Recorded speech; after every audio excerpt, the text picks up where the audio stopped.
जैसे स्कूल की तालीम बहुत ज्यादा महंगी हो जाती है और दूसरा तालीम का लेवल इतना गिर चुका है कि बच्चे लोग जो है सही तरीके से अपना नाम नहीं लिख पाते और 7वीं 8वीं में जाने के बाद भी इंग्लिश में उन लोग को कुछ समझ नहीं रहे, मैथ से हिसाब वगैरह नहीं समझ रहे। तो इस बारे में आपका क्या ख्याल है? मेरा ये ख्याल है कि बच्चों की तालीम के जिम्मेदार सिर्फ स्कूल और स्कूल के टीचर नहीं है। हाँ वो जमाना लग गया कि सरपरस्त या वालिदैन जो है अपने बच्चों के स्कूल में या मदरसे में डाल दे रहे थे। हाँ तो मुखलिस असातिज़ा किराम की भरमार रहती थी। अच्छा हाँ तो वो बच्चों को जो है पढ़ाते थे, लिखाते थे, और जब वो बच्चा घर जाकर जब वापस होता था, 7वीं पढ़ लेता था, हाँ मैट्रिक पढ़ लेता था, तो वो एक काबिल इंसान बन के जो है वापस होता था। हाँ अभी वो जमाना लग गया है। अभी जमाना टिपिकल, हाँ यानी मुसल्लस मेहनत जब तक नहीं होगी तो बच्चा जो है तालीम हासिल नहीं कर सकेगा। उसकी वजह यह है कि उस्ताद जो है एक क्लास के अंदर, ये मेरी जितनी बड़ी स्कूल है उनसे मेरी गुजारिश है हाँ कि एक क्लास के अंदर 80 बच्चे, 100 बच्चे, 60 बच्चे जो है एक क्लास में एक उस्ताद उसको क्या होमवर्क देगा, क्या पढ़ाएगा, क्या जायजा लेगा, ये एक बहुत बड़ा जो है एक किस्म का धोखा है। अच्छा तो सब एक तो ये वजह है। दूसरी वजह ये है कि हमारे जितने सरपरस्त और वालिदैन है हाँ वो ये समझ लिए हैं कि माने गांव के अंदर जो स्कूलें हैं, जो मैनेजमेंट है, वो उन्होंने पढ़ाने का ठेका लिया है। अच्छा तो ठेका होगा नहीं, हाँ ये मुसल्लस मेहनत है। वालिदैन, सरपरस्त जो है, ये मैनेजमेंट और असातिज़ा का जो स्टाफ है, ये तीनों मिलकर बच्चों पर मेहनत करेंगे तो इंशाअल्लाह नतीज जो है आपको उसका रिजल्ट मिलेगा। अच्छा मैं मदरसा तजवीदुल कुरान का चेयरमैन हूँ, नाज़िम आला हूँ मैं।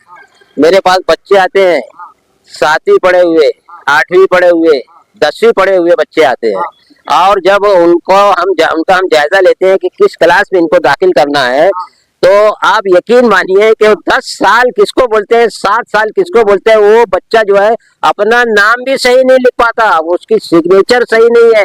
सिग्नेचर बोलो कि सिग्नेचर करो तो बोलता है कि क्या लिखूं, तो फिर उनको बोला जाता है कि मैं तेरा नाम ही लिखती हूँ। ये हालत है। तो ये अब भूल जाइए कि तालीम महंगी है कि सस्ती है, ये सब 2 नंबर की बात है।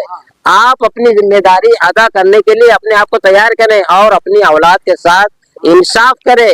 आप स्कूल के हेड मास्टर से मिलिए, मदरसे में हेड मास्टर से मिलिए, उस्ताद से मिलिए, और जो उस्ताद के पास बच्चा तुम्हारा पढ़ रहा है उसका फोन नंबर लीजिए, हाल अहवाल पूछिए। तालीमी रिपोर्ट जो आपको हर महीना मिलती है स्कूल की तरफ से, मदरसा तजवीदुल कुरान की तरफ से भी जो है वो एक तालीमी रिपोर्ट हर बच्चे की रहती है, उसका आप जायजा लीजिए कि महीने में 25 दिन तालीम हुई है तो तुम्हारा बच्चा कितने दिन आया है, कितने दिन नहीं आया है।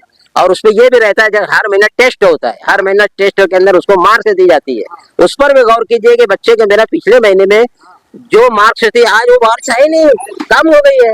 तो कम की हुई है, आपको अपने बच्चे के लिए टाइम देना पड़ेगा, और होटलों पे बैठकर दोस्ती और यारी जो है ये ना उसको जो है बंद करना पड़ेगा, नहीं तो आप क़यामत के दिन जो है अपने बच्चों के तय जो है आप जवाब नहीं दे सकेंगे।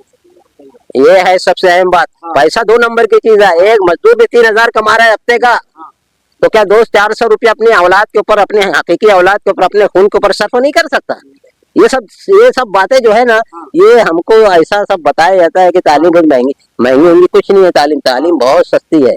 पैसा बहुत है, मालेगांव के अंदर पैसा बरस रहा है, ऐसा नहीं है।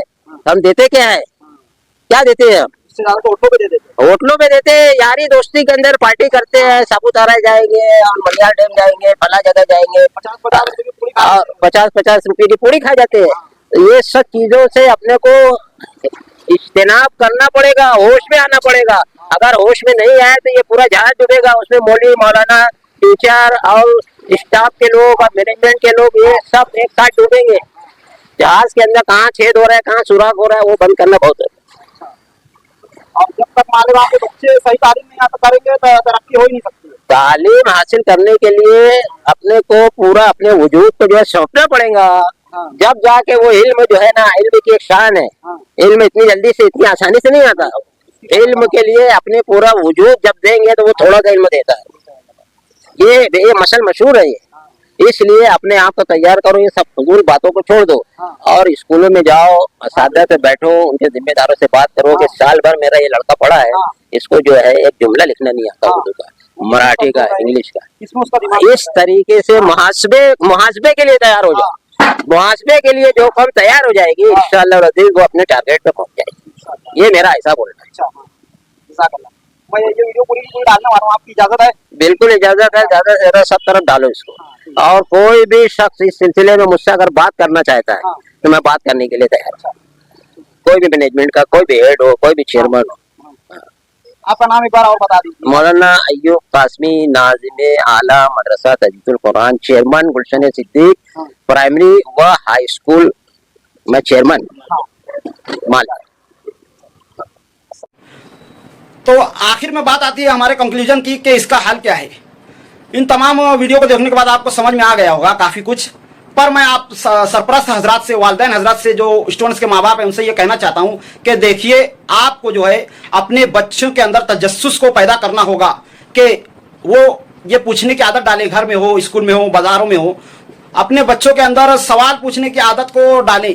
जैसे स्कूल में जाकर पूछे, किसी भी सबक को अगर उस्ताद शुरू करता है तो पूछे कि ये सबक इस किताब में क्यों डाला गया है, जैसी जो भी जमात में पढ़ रहा है, 7वीं में 8वीं में, इसमें क्यों डाला गया है। यहाँ से शुरुआत कीजिए अपने उस्ताद को। जब बच्चा ये सवाल करेगा तो टीचर उसको इब्तिदा से शुरू से आखिर तक पहले कहानी पूरा बताएगा कि ये सबक क्यों डाला गया है। उसके बाद जब बच्चे को उस सबक के बारे में टीचर बताएगा तो बच्चे को अच्छी तरह से समझ में आ जाएगा।